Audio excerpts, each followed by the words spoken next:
Bonjour et bienvenue à cet épisode de La Relève au micro, un balado de la Jeune Chambre de commerce de Montréal. Je m'appelle Azélie Pouliot, je suis co-directrice du comité marketing créatif de la JCCM et je serai votre animatrice pour cet épisode aujourd'hui. On va aborder un des sujets les plus importants et urgents de notre temps, la crise climatique. Puis pour nous guider à travers cette conversation complexe et intéressante, on a une experte passionnée avec nous, Léa Hilardeau. Salut Léa. Bonjour Azélie. Comment ça va? Ça va bien et toi? Très bien, merci. On est tellement content de t'avoir à notre micro aujourd'hui. Merci d'avoir accepté l'invitation. Merci à vous pour l'invitation.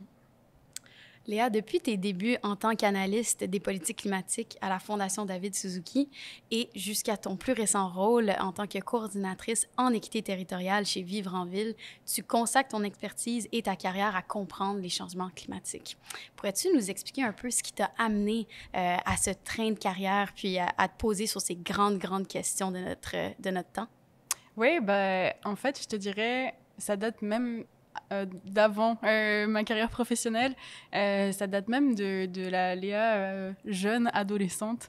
Je pense qu'il y a quelque chose qui était juste présent dans ma personnalité, à être peut-être touchée par certains enjeux que quand j'étais plus jeune, je pouvais ne pas très bien comprendre, mais qui n'empêche... je pense un enfant qui voit une personne en situation d'itinérance dans la rue va se poser 12 000 questions sur mais alors pourquoi cette personne-là est toute seule, pourquoi on l'aide pas, etc.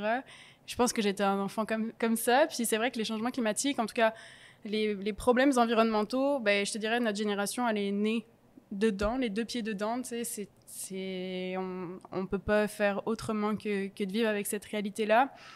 Puis ça a commencé dès l'école secondaire où il y a un petit comité des jeunes qui vont faire des activités pour sensibiliser les autres élèves, etc. Fait que pour moi, ça a commencé comme ça. Au cégep, de comme faire une campagne pour réduire le gaspillage alimentaire à la cantine, des petites choses comme ça.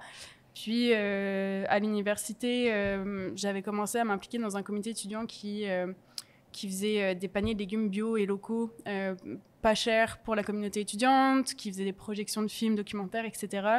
Je pense qu'à l'époque, c'était un intérêt qui était déjà présent pour moi, puis qui m'a fait toujours rencontrer, je pense, c'est beaucoup le lien humain aussi, là, des gens avec qui j'avais toujours une belle connexion, des gens que je savais qui partageaient mon intérêt.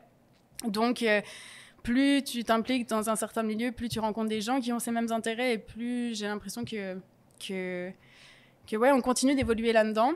Et parce que je voyais bien que la situation aussi n'allait pas dans la bonne direction. Donc, mais c'est ça, je te dirais, pendant des années, ça s'est plus cantonné à une implication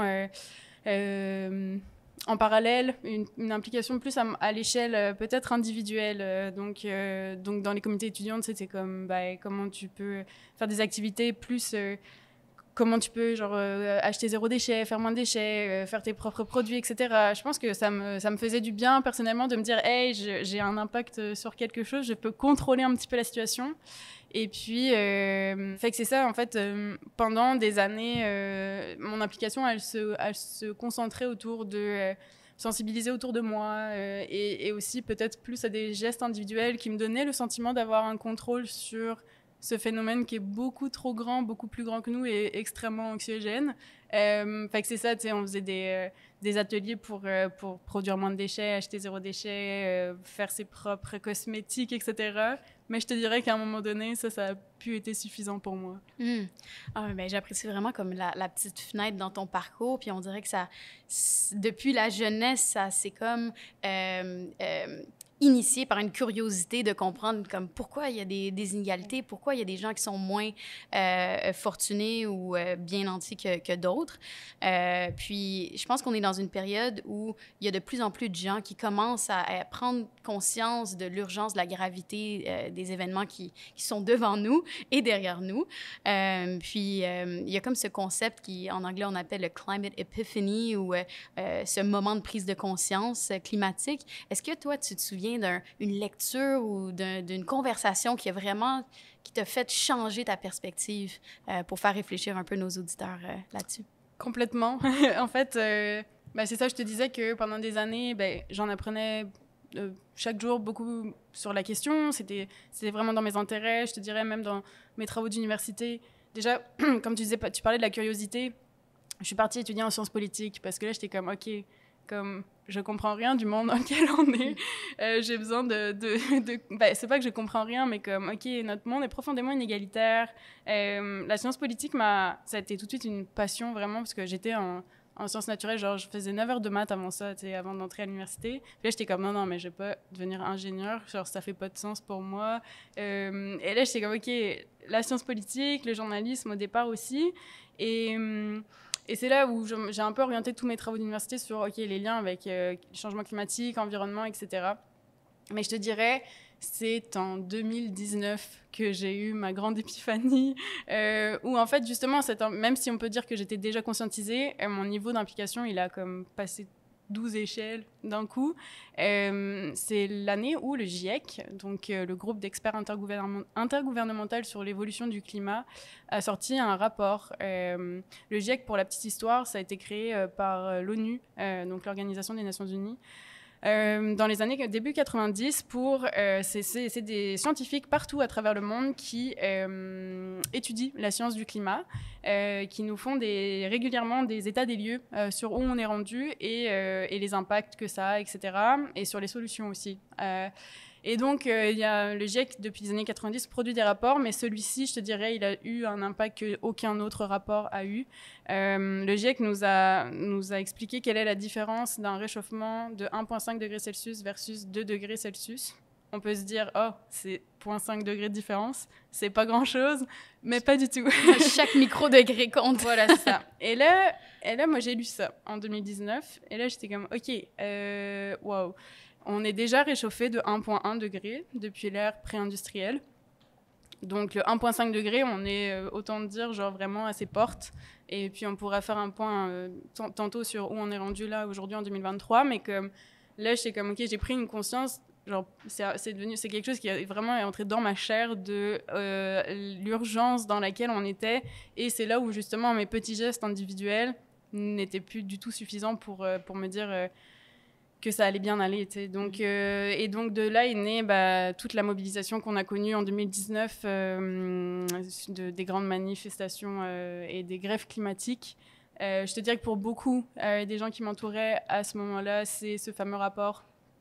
Puis, toujours des événements extrêmes de plus en plus fréquents, etc. Un contexte très spécial, et comme on l'a connu cet été aussi, on peut en reparler. Je pense qu'il y a peut-être été l'épiphanie de plusieurs personnes, en fait, à vrai dire, cet été. Parce que là, c'est comme on ne peut plus l'ignorer, en fait. Mais c'est vrai que la lecture scientifique, et en fait, là, j'étais encore au bac à ce moment-là, mais comme ma maîtrise consistait à lire tous les rapports du GIEC, c'est assez lourd, à vrai dire. Mais c'est ça, c'est ce premier rapport qui a été, en fait, à vrai dire, extrêmement bien vulgarisé aussi. On pouvait facilement faire les différences entre 1,5 degrés, 2 degrés, qu'est-ce que ça veut dire. Et je pense que beaucoup de gens ont eu accès à ces informations-là, alors que c'est un gros problème de la science climatique, c'est que c'est extrêmement complexe. Donc, on ne se rend pas compte, en fait, que l'impact tatati, ça résonne sur tout plein de choses, etc. Mais, ouais, ça a été pas mal mon épiphanie. Et vraiment, ça a été vraiment le moment où je me suis dit, non, OK, là, je peux plus... il faut faire quelque chose de beaucoup plus gros, en fait. Oui, puis comme tu le mentionnes, je pense que ce rapport-là a été l'épiphanie de plusieurs personnes, dont moi-même. Donc, je partage un peu ce moment-là. Il y a aussi plein d'autres recherches puis d'autres initiatives qui ont découlé de ce rapport-là, notamment un que je tiens à mentionner qui est un outil superbe de visualisation qui s'appelle Probable Futures, qui permet de voir un peu la modélisation des différents scénarios de réchauffement à différents degrés partout dans le monde. Puis, je trouve que je suis une personne qui aime beaucoup le visuel, puis ça m'a permis de vraiment allumer un peu des étincelles, de dire hey, ça n'a pas de bon sens, on ne peut pas continuer dans cette trajectoire-là. Puis, donc, oui, pour revenir sur le rapport du GIEC, c'est sûr que le dernier qui a été publié a été peut-être un des plus percutants, des plus choquants, puis qui a eu une prise de position très ferme et intense sur les prévisions. Puis on parle, comme tu as mentionné, souvent du 1,5 degré, puis des jalons cruciaux qu'il va falloir atteindre dans les prochaines décennies. Que tu pourrais nous parler un peu de qu'est-ce que ça veut dire, ce 1,5? Et comme tu l'as dit, on était à 1,1 en 2019. Où est-ce qu'on en est aujourd'hui? Puis voilà. Ouais, alors, par où commencer? Ok, le 1,5 degré est crucial pour surtout certaines populations, en fait, à travers le monde, en fait pour tout le monde, parce que c'est vraiment des conditions de préservation de la vie sur Terre. Mais pourquoi je dis ça? C'est que le GIEC a été créé par l'ONU, comme je te l'ai dit, puis en fait, chaque année, tout ça est très lié au COP, donc les conférences internationales sur le climat, qui existent depuis aussi début 90. En fait, la Convention cadre des Nations Unies sur les changements climatiques a été créée en 92. Et en 2015, on a conclu un accord qui est connu sous le nom de l'accord de Paris, le fameux à la COP 21. Et en fait, ce fameux 1,5 degré se retrouve dans le texte de l'accord de Paris. C'est l'objectif de cet accord-là. On vise un réchauffement en fait de 2 degrés et si possible 1,5 degré. Ça, c'est l'objectif de tous les pays du monde entier qui sont signataires de l'accord de Paris collectivement. Et en fait, ce 1,5 degré-là, il a été extrêmement longtemps négocié par notamment les pays du Sud, qui sont les plus grandes victimes des changements climatiques, mais aussi les moins responsables, et qui ont forcé toute la communauté internationale à le mettre sur papier dans l'accord de Paris pour ne pas oublier en fait que l'ambition elle est peut-être oui à 2 degrés mais surtout encore plus à 1,5 degré parce que effectivement chaque micro degré de réchauffement compte. On va parler de pourcentage de fonte des glaciers l'été, de hausse des niveaux de la mer. Les différences entre 1,5 et 2 degrés sont vraiment majeures. Il y a des endroits du monde qui vont devenir inhabitables et d'autant plus à 2 degrés, etc. Des populations qui doivent se déplacer, etc. C'est déjà le cas aujourd'hui, alors qu'on est encore, oui, 1,1 degré de réchauffement en 2019. Je te dirais, on est encore là aujourd'hui parce que le climat, en fait, c'est le temps long.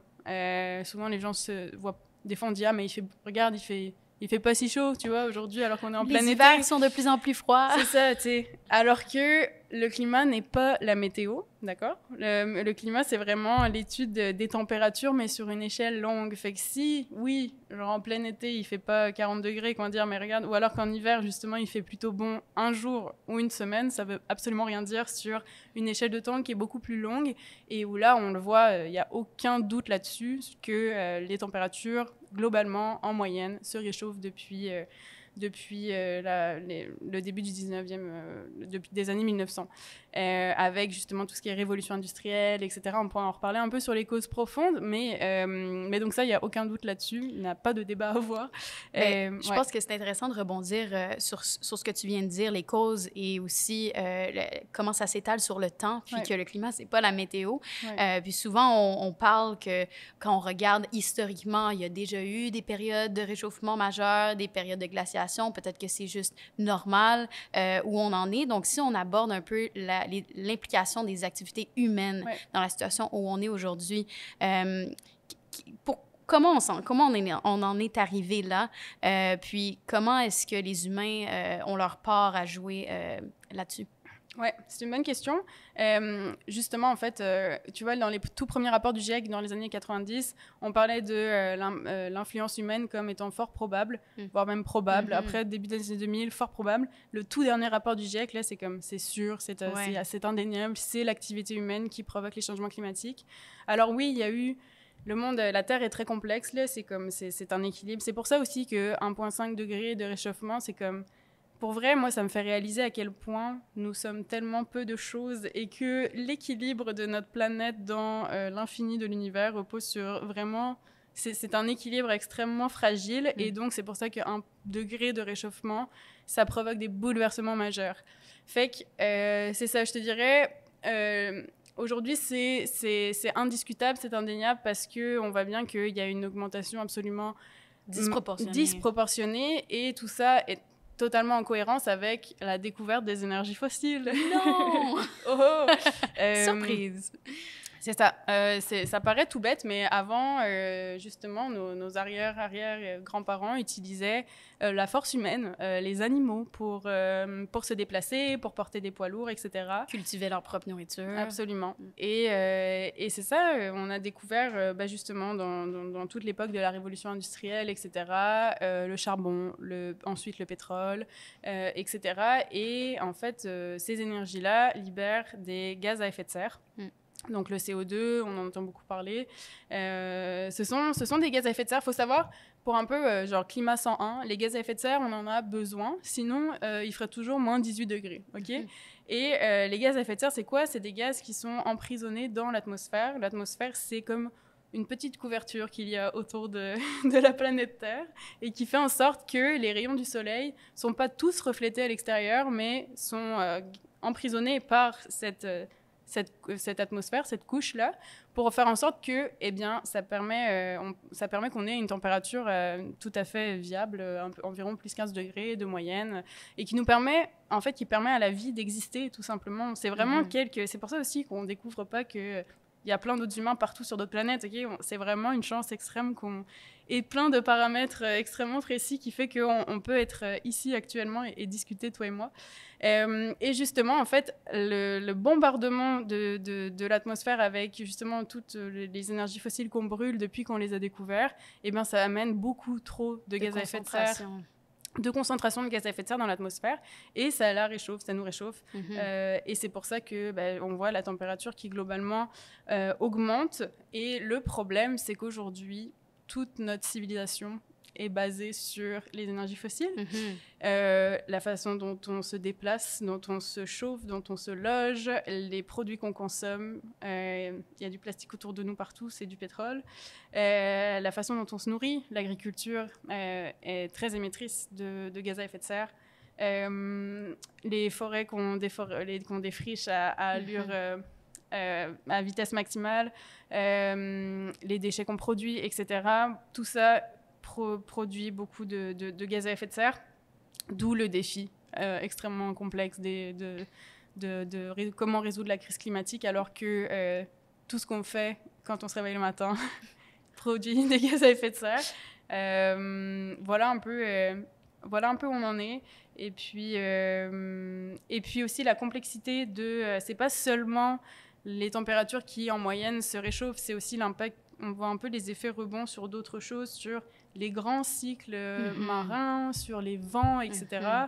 On vient d'entrer dans un El Niño, je crois. Ouais. C'est ça, ce genre de... Et ça, c'est lié. Et c'est pour ça que c'est extrêmement complexe pour les gens de voir les liens, comment eux, ça va les impacter directement. Tu sais, le cycle de l'eau aussi, pénurie d'eau potable dans tant d'endroits, acidification des océans... Tout ça est interrelié. Ouais. C'est pour ça que oui, notre planète est extrêmement complexe, mais extrêmement fragile et extrêmement belle aussi. Puis des fois, c'est peut-être aussi pour ça que c'est compliqué de voir la vue globale parce qu'il y a tellement d'éléments, il y a tellement de variables. Puis c'est difficile de le décrire clairement, de le vulgariser pour le comprendre assez rapidement. Puis là, je pense qu'on y arrive tranquillement. Puis on va parler de communication aussi, puis de solutions aujourd'hui. Mais si je peux me permettre une petite parenthèse scientifique, Science 101, pour rebondir sur ce que tu as dit, pour la longévité de la concentration augmentante des CO2 dans l'atmosphère, parce que j'ai récemment appris que le CO2, c'est un des gaz à effet de serre qui reste le plus longtemps dans l'atmosphère. C'est pour ça que ce qu'on émet en ce moment, c'est pas quelque chose qu'on va pouvoir régler ou ressentir même immédiatement. Et je sais même pas c'est quoi la durée de vie. Centaines d'années. Donc, effectivement, ce qui est très anxiogène, c'est de se dire, même si demain, on arrête d'émettre des gaz à effet de serre, on va subir les effets d'un réchauffement qui a déjà été envoyé dans l'atmosphère des années auparavant. Puis, il y a quand même beaucoup une petite effervescence ou une popularisation en ce moment des techniques comme la capture du carbone et des choses comme ça, notamment à cause de ce que tu viens de mentionner, que même si on arrête, on arrive à la neutralité ou même à réduire nos émissions immédiatement, il y a quand même des effets qui vont être ressentis sur la durée. Donc, c'est quoi ta perspective sur ce genre de solutions-là dans la vision globale des solutions? Alors, pour être honnête, je ne suis pas du tout techno-optimiste. Les techniques de capture de carbone, les techniques de séquestration du carbone ne sont pas du tout au point aujourd'hui. Donc, j'ai un peu... ma position serait de dire que c'est beaucoup d'argent investi surtout les plus grosses machines qui existent aujourd'hui retire très peu au final. Tu sais, c'est OK, comment on fait pour pas remettre en question le système économique, politique dans lequel on est, pour continuer, comme, tu sais, pour un peu conserver ce statu quo et éviter de se poser les vraies bonnes questions, les questions qui dérangent, les questions que, tu sais, que je suis totalement prête à aborder aujourd'hui, tu sais, les questions qui, oui, te mettent dans un... Bah oui, qui te mettent face à une réalité qui est difficile à adresser parce que ça te fait revenir en toi-même un peu à tes actions, à ton manque d'action. Tu sais, le silence, c'est une action. Tu sais, et je suis pas ici pour être la grande, pour mon Dieu, prêcher la fin du monde ou etc., pour être l'alarmiste et la personne qui est plate, mais il y a des questions inconfortables qu'on doit adresser. Et pour autant, ce sera pour le mieux. Donc non, je suis pas pour le fait que, genre, hey, on a juste à changer d'énergie, on électrifie tout. Et même ça, en fait, c'est pas la solution. C'est pas la solution, c'est ça. Donc c'est ça, ouais. C'est très complexe. Puis j'adore ce que tu as mentionné, le silence est une action, effectivement. Puis tu l'as mentionné un petit peu plus tôt, mais en 2019, tu as aussi été porte-parole et organisatrice de la Grande Marche pour le climat à Montréal. Puis dans une entrevue accordée à Radio-Canada après la marche, ça m'a vraiment frappée. Tu as dit, tu as souligné, on attend maintenant le retour et les réponses des décideurs. Puis aujourd'hui, on est 4 ans plus tard. Où est-ce qu'on en est? Où en sommes-nous par rapport au progrès qui a été réalisé par rapport à nos attentes à l'époque? Puis est-ce que nos attentes ont changé aujourd'hui maintenant que les choses s'accélèrent? Encore une fois, c'est plate, mais genre, j'ai pas des bonnes nouvelles à apporter. Nos émissions au Québec n'ont pas réduit, continuent d'augmenter. Au Canada aussi, ou stagnent très, très, très lentement. Le plan climat qu'on a au Québec est vraiment en deçà des attentes que la science exige. Donc ouais, non, je te dirais que le mouvement, en général, je pense, a mûri. Aussi, il y a la pandémie, qui, quand même, est un gros élément qui a stoppé un peu cet élan de mobilisation. Donc, je te dirais, en fait, moi-même, je pense que j'ai vraiment évolué dans les 4 dernières années. Je pense qu'il y a beaucoup... tu sais, j'avais ma casquette de porte-parole, etc. Puis je parlais au nom d'un mouvement. Je pense que le mouvement aussi a beaucoup pris du recul, puis se pose en ce moment, je pense, des très bonnes questions sur le sens de nos actions, pourquoi manifester dans la rue comme ça, alors qu'on sait très bien que c'est pas ça qui va faire que demain tout va changer. Donc il y a des très grandes questions qu'a apporté la pause forcée la pause que la pandémie nous a forcé à prendre. Mais clairement, non, d'un point de vue politique, que ce soit à l'échelle provinciale ou fédérale et internationale, on n'est pas au rendez-vous. Il n'y a pas eu... j'ai pas une chose extrêmement marquante à te dire qui a changé dans les 4 dernières années. On commence au niveau international à parler des énergies fossiles comme le problème, parce que ça, c'était un peu l'éléphant au milieu de la pièce. On se donne des objectifs, mais on ne mentionne pas les énergies fossiles. On continue de construire des mines. Parce qu'il y a la délégation la plus nombreuse de personnes venant au COP, ce sont des lobbyistes venant des énergies fossiles. Fait que ça, c'est des réalités absolument, absolument réelles. Et d'ailleurs, c'est un président... Irréel ou surréel même. Ouais. Et encore pire, c'est le président de la COP 28 là, qui va se passer à la fin de l'année. C'est un président d'une entreprise fossile, tu sais, fait que c'est comme, OK, on marche vraiment sur la thèse, genre, ça fait aucun sens. Et pour autant, c'est ça aujourd'hui, les décisions qu'on prend. C'est aussi pour ça que moi, j'ai commencé à vraiment impliquer à l'échelle municipale. Aujourd'hui, je travaille pour un organisme qui accompagne les municipalités et qui va faire du plaidoyer à l'échelle, aux différentes échelles, etc. Mais je trouve qu'il y a un impact...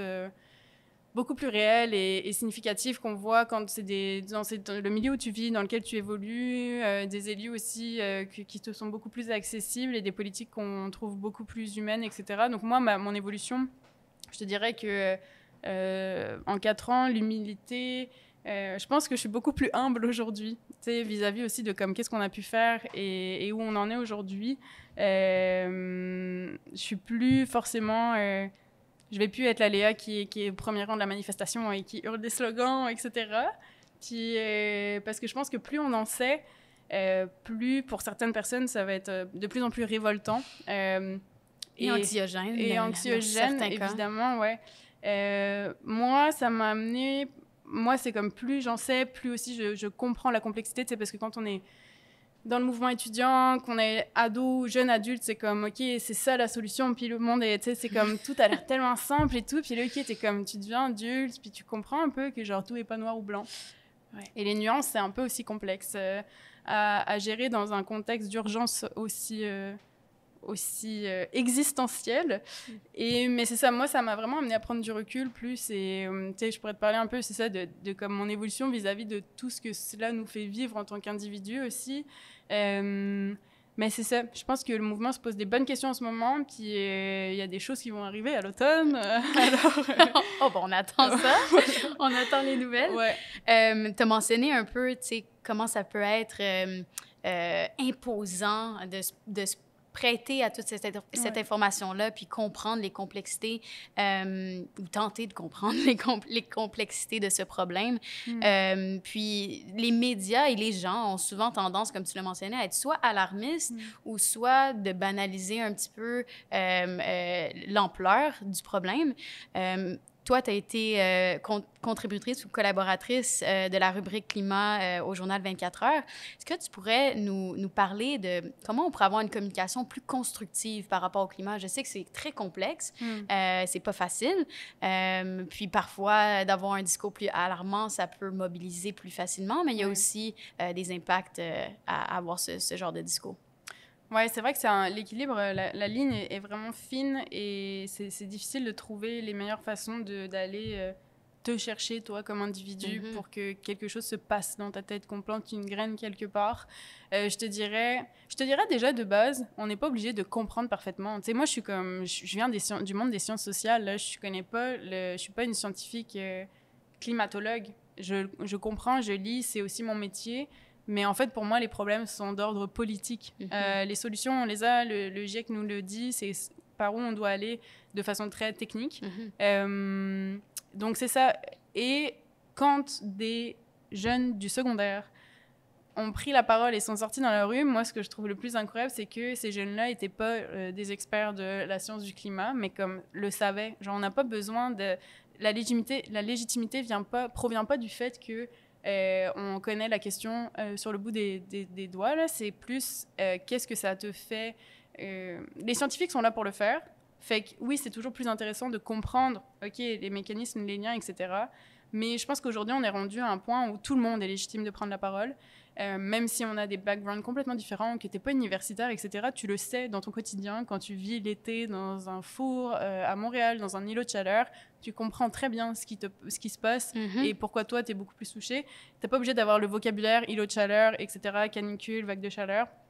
C'est des choses qui sont très ressenties. Fait que moi, je te dirais, je pense que ce qui est le plus marquant pour les gens et peut-être mobilisateur, c'est de parler avec un vocabulaire très humain et de parler d'histoire humaine aussi, de comme ce n'est pas désincarné. Certes, oui, on va te parler de migrants climatiques où on n'arrive pas du tout à se représenter, c'est loin de nous, etc. Ici même au Québec, il se passe des tas de bouleversements. On est évidemment beaucoup plus privilégiés que ça, c'est indéniable, que certaines populations. Les communautés autochtones ici subissent de plein fouet les impacts des changements climatiques. Les communautés les plus marginalisées, les plus pauvres aussi. Fait que c'est plus de comme, OK, on va se raconter des histoires. Puis toutes nos sociétés sont basées sur des histoires. Aujourd'hui, je te tends un billet, tu vas le prendre, puis on va toutes les deux être d'accord que c'est un 20$ parce que juste toi et moi, on croit, mais c'est un morceau de papier, tu sais. Fait que vraiment, nos sociétés sont basées sur des histoires qu'on se raconte, sur comme qu'est-ce qu'aujourd'hui fait qu'on considère que quelqu'un a réussi, sur des choses, c'est quoi son statut socio-économique, c'est quoi, comment cette personne, dans quelle auto tu te déplaces, etc. OK, est-ce qu'on peut redéfinir ensemble, c'est quoi la réussite, etc. Fait que moi c'est comme parler à l'humain, des choses que genre on pourrait discuter au café, mais comme sous l'angle du climat, parce que tout ça va venir bouleverser toutes les représentations qu'on a du monde. Fait que c'est vraiment essayer de comme sortir un peu de notre tour d'ivoire en tant que personnes qui connaissent le sujet, et aussi de savoir que les gens dans leur quotidien sont autant des experts de la question. Les gens qui connaissent leur territoire, qui voient que les choses changent, qui voient que genre les saisons arrivent à des moments différents, qui voient qu'il y a des animaux qui sont vraiment pas censés être là en ce moment, que genre la température, en fait, les gens sont porteurs d'expertise, c'est vraiment incroyable. Fait qu'ils essayent un peu de comme renverser la balance. On n'est pas les porteurs de toute la science et on ne connaît pas tout, tu sais. Fait que... Je pourrais pas être plus d'accord. Puis il y a un livre super intéressant sur le sujet qui s'appelle Saving Us, qui parle d'un peu comment on peut aborder les sujets du climat, comme tu l'as dit, avec des termes qui sont accessibles, qui peuvent être compris par monsieur, madame, tout le monde, puis qui permet d'avoir ces conversations candides sans lancer des faits scientifiques qui peuvent parfois brouiller l'essence du message. Je pourrais pas être plus d'accord avec ça. Puis aussi, tu as mentionné plus tôt, puis tout récemment aussi, que évidemment, les effets des changements climatiques ne sont pas ressentis pareil à travers le monde, à travers la société. Est-ce que tu pourrais d'abord nous parler de pourquoi c'est comme ça, puis d'un contexte global, mais aussi montréalais, surtout, c'est un des dossiers sur lesquels tu travailles avec ton nouvel emploi. Ce serait intéressant d'avoir cette perspective. Ouais, c'est vrai que on retrouve ces injustices-là à toutes les échelles. À l'échelle internationale, c'est indéniable. Moi, j'aime beaucoup aussi l'aspect visuel, comme tu le disais, mais tu superposes une carte des pays émetteurs de gaz à effet de serre historiquement et une carte des pays qui le sont le plus touchés. C'est comme totalement inversé, dans le fond.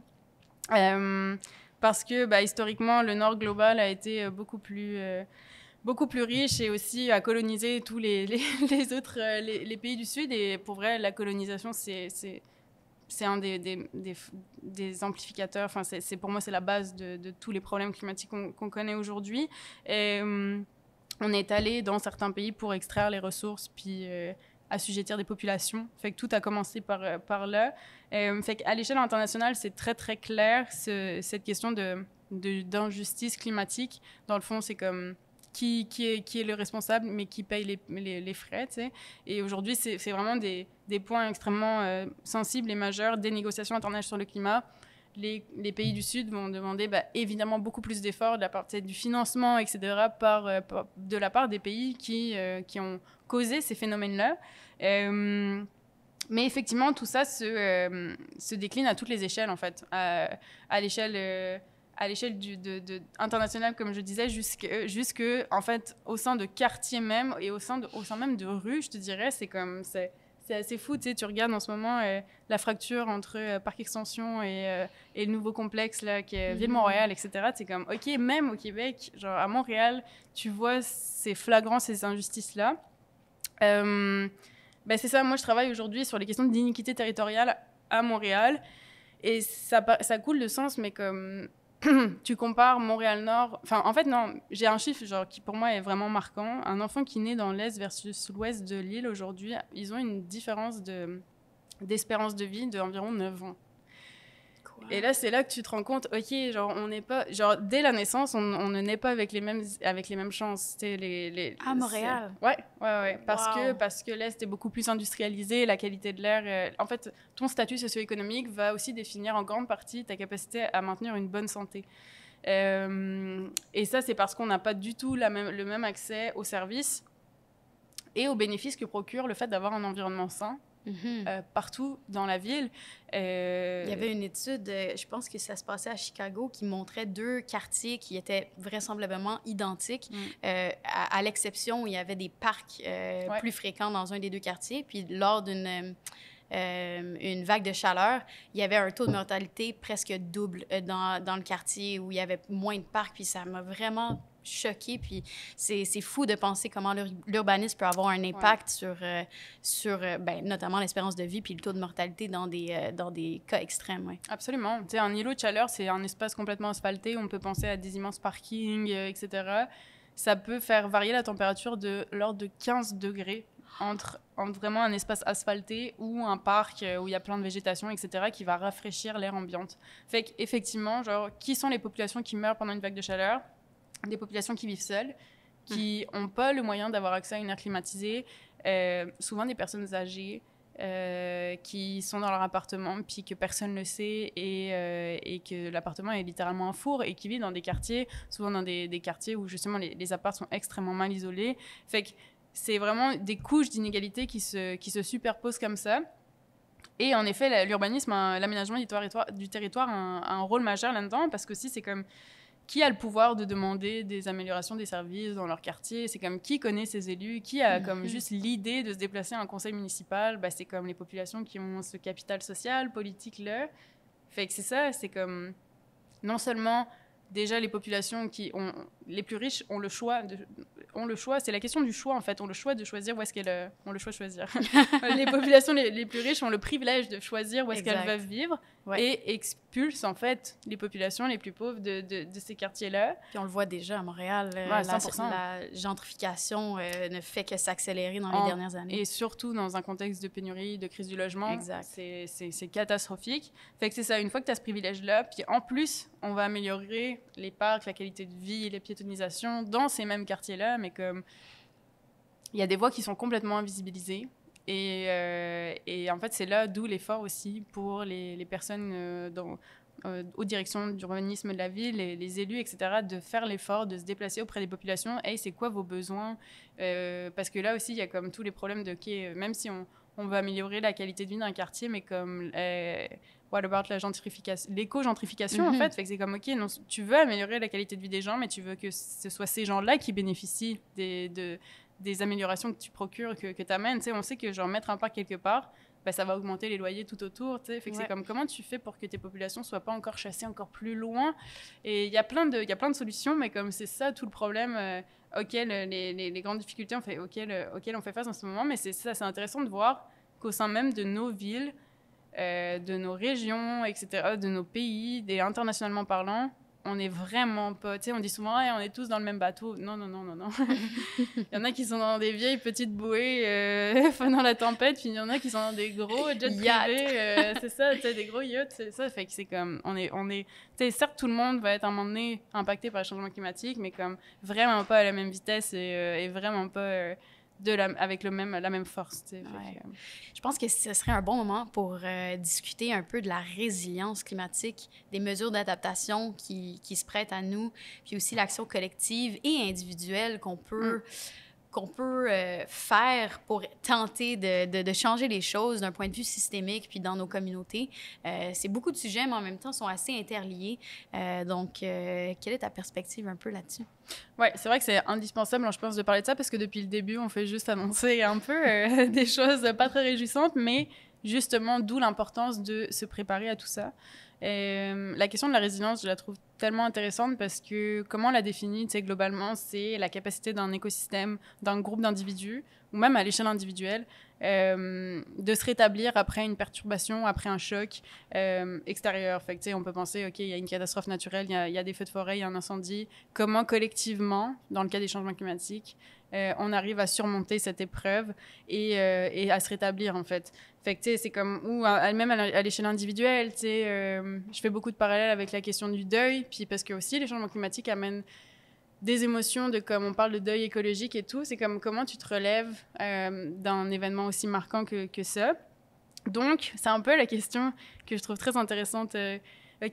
Face à un, mettons, demain, le lendemain d'un choc, mettons un tsunami, ou est-ce qu'on a préparé notre monde pour faire en sorte qu'on s'entraide le lendemain matin et qu'on ne soit pas en train de se battre pour les ressources qui restent? Pour moi, c'est ça les conditions de est-ce qu'on a vraiment bien fait en sorte de travailler notre résilience collective? Parce que des chocs, on va y en avoir de plus en plus, tu sais.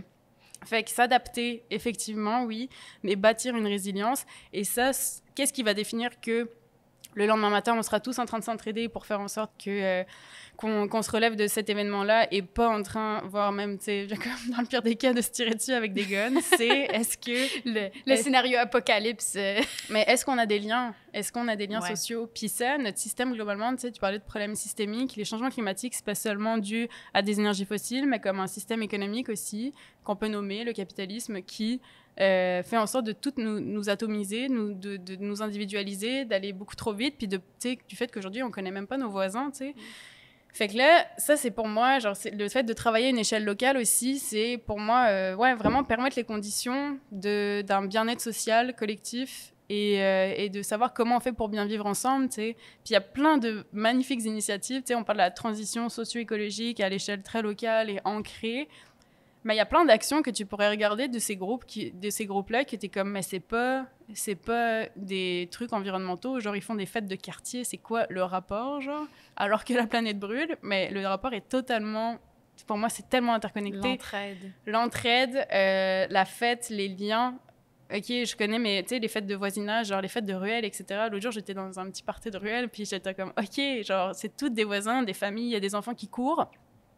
Et depuis, ces gens-là, depuis que ça s'est organisé tous les étés, ben, genre, le matin, ils se saluent. Genre, c'est une personne qui va emmener les enfants de tout le monde à l'école. Puis c'est sûr que là, s'il y a un choc, qu'il y a quoi que ce soit qui se passe dans cette communauté-là, ben, genre, le lendemain, tout le monde va être ensemble, puis la main à la pâte, puis ça, c'est comme, pour moi, c'est des gestes militants, tu sais. T'es comme, ah non, les gens ont juste du fun. Mais non, tu sais, dans un monde qui va tellement trop vite, genre, faire le choix de prendre son temps, puis de se connecter, de se parler, etc., c'est pour moi vraiment, déjà, ça fait partie de la solution. On n'est pas à l'échelle, effectivement, des gaz à effet de serre et tout, mais c'est pour autant, pour moi, fondamental pour que collectivement, on soit capable d'affronter, parce que comme on l'a dit tantôt, anyway, même si demain on coupe tout, on va vivre les conséquences du réchauffement qui est déjà sur le long présent. terme. Ouais. Puis dans un monde où on est de plus en plus individualiste, comme tu l'as dit, puis on pense pas à son prochain, puis on connaît pas son prochain, c'est tellement... ça fait peur de se dire, le lendemain d'un choc, on est tout seul. Ouais. Donc, je pourrais pas être plus d'accord aussi que c'est de bâtir un réseau, de connaître un peu ça, puis de stimuler une vie de quartier, c'est super important. Ouais, ouais, puis je pense, en effet, tu sais, de faire le lien avec le collectif, puis la mobilisation aussi, tu sais, je pense que qu'est-ce qui nous donne autant d'énergie à continuer malgré tout aujourd'hui, puis qu'est-ce qui a permis aussi qu'on fasse les grandes choses qu'on a faites dans les dernières années, réunir 250 000 puis 500 000 personnes dans les rues en 2019, en 2020, ben c'est parce que pour vrai, j'ai fait des rencontres qui aujourd'hui ont marqué ma vie, puis qui aujourd'hui, c'est encore les personnes que je vois tous les jours, qui sont devenues mes meilleurs amis, mes piliers, pour vrai. Et c'est ça, c'est la force du collectif avant tout. On ne ferait pas ça si, pour vrai, ça nous gosse d'aller à des meetings. Genre, évidemment, personne n'a envie de passer sa soirée à organiser je ne sais quelle action ou quoi que ce soit, mais comme, hey, on a fait quelque chose de plus grand que nous. Et pour vrai, aujourd'hui, c'est ma communauté, et ça, c'est pour moi fondamental, tu sais. Je pense qu'on a un peu oublié de célébrer, puis toutes les grandes révolutions aussi se sont faites parce qu'il y avait des moments où on pouvait justement se lâcher loose, puis pour vrai, célébrer, fêter. On parle beaucoup de joie militante, et c'est vraiment dur de revendiquer la joie aujourd'hui quand on travaille sur la question de... Ouais. En fait, pour toutes les grandes luttes, ok, on parle d'enjeux très existentiels et tout, mais pour autant, on a besoin de ces moments-là parce qu'on ne va pas mobiliser le monde par la détresse et la peur. Et la peur, tu sais. Fait que moi, c'est comme... Je revendique, tu sais, je travaille à monter un petit OBNL qui va faire les liens entre les arts et la mobilisation climatique, environnementale et tout, parce que je pense qu'on a besoin d'artistes dans ce monde-là, et ils sont complètement essentiels et tout. Et j'ai une petite citation de Véronique Côté que j'admire, qui dit que l'art lit plus fort, plus doux, il lit ailleurs et autrement. L'art nous connecte à d'autres humains, présents ou absents. Puis vraiment, pour moi, ça fait toute la différence. Fait que, tu sais, il y a la mobilisation, il y a plein d'aspects. Et souvent, les gens viennent souvent me voir en me disant « Qu'est-ce que je peux faire ?» Ben, tu sais, c'est quoi tes passions, en fait? C'est plutôt à cette personne-là que j'ai envie de répondre, parce que peu importe dans quel milieu tu travailles, tu évolues, quelles sont tes passions, tu peux faire en sorte que c'est pas que demain tu dois organiser, distribuer des pamphlets, etc. si ça s'intéresse pas. Il y en a qui même ont la phobie des foules et qui veulent pas aller dans la rue, mais c'est pas grave, en fait. Il y a vraiment 12 000 façons de s'impliquer, de faire en sorte qu'on aille... chaque pas est un pas dans la bonne direction, ouais. J'ai envie de dire. Fait que c'est plus, OK, quelles sont tes passions, puis comment tu peux les mettre à profit de la suite du monde. C'est ça, tu sais. Ben, merci beaucoup pour ce partage-là. Je pense que ça nous permet de voir un futur qui est peut-être un petit peu plus beau, un petit peu plus en collectif, ensemble, en communauté. Puis j'aimerais qu'on conclue avec cette belle note-là, avec une mise en situation qui nous posera une fenêtre vers le futur. Donc j'y vais. Je vais te lire une petite mise en situation, puis je te laisse répondre après. Nous sommes en 2040. Les humains sont parvenus à réduire considérablement leurs émissions de gaz à effet de serre, et la société est sur la bonne voie pour limiter le réchauffement planétaire à 1,5 degré. Léa, en tant qu'invitée d'honneur de la COP 45 à Montréal. Tu es invitée à raconter comment l'humanité s'est unie pour lutter contre la crise climatique. Comment commences-tu ton discours? Wow, OK. Wow. Alors, moi, je pense que je commencerai en disant, parce que c'est un peu aujourd'hui ce contre quoi je me bats, puis intérieurement aussi, mais comme j'ai toujours envie de croire que l'homo economicus, c'est-à-dire genre l'homme comme on l'étudie ou comme on nous fait croire qu'on fonctionne, c'est-à-dire qu'on serait des humains, un peu des robots qui prennent juste des décisions en termes de coût-bénéfice. Est-ce que ça va me rapporter de prendre telle décision, etc. Ben que j'ai envie de croire que ça, c'est un mythe, qu'on est vraiment plus que ça. Et ça voudrait dire, en fait, que si en 2040, on a réussi à justement freiner les changements climatiques et tout, ben ça veut dire qu'on a vraiment décidé ensemble de faire des choses pour lesquelles on savait peut-être pas qu'il y avait un dénouement possible, etc. C'est d'avoir du courage de le faire pareil, puis de comme prendre des décisions, de s'engager pour plus que nous-mêmes, en fait, pour plus que notre bénéfice individuel. Et moi, ça me fait beaucoup de bien de me dire, hey, on n'est pas juste des êtres complètement rationnels qui pensent qu'à nous-mêmes, etc. Puis ça me fait penser à une citation d'une climatologue qui s'appelle Kate Marvel, puis qui dit que cette bataille pour nos vies, elle n'a pas forcément besoin d'optimistes, mais de héros, des personnes courageuses, et qu'elle définit justement le courage comme la résolution de bien faire sans l'assurance d'une fin heureuse.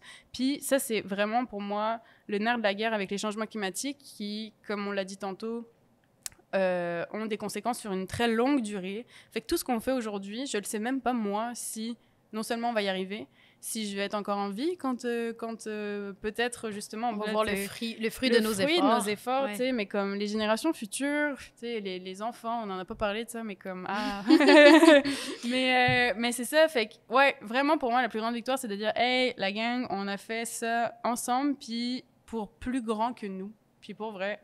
Ce serait la plus belle des choses. Je pense que je commencerai comme ça. Oh, ben merci. Quelle belle façon de commencer ton discours. Puis on se le souhaite qu'on y arrive.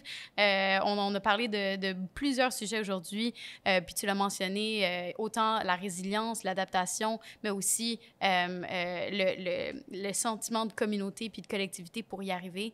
C'est quelque chose de super important, puis qui est assez positif, puis qui est assez atteignable, je crois, comme objectif. Donc, encore une fois, un énorme merci, Léa, d'avoir été à notre micro. Puis ce fut une superbe conversation avec toi. Oui, merci pour la conversation, Azélie.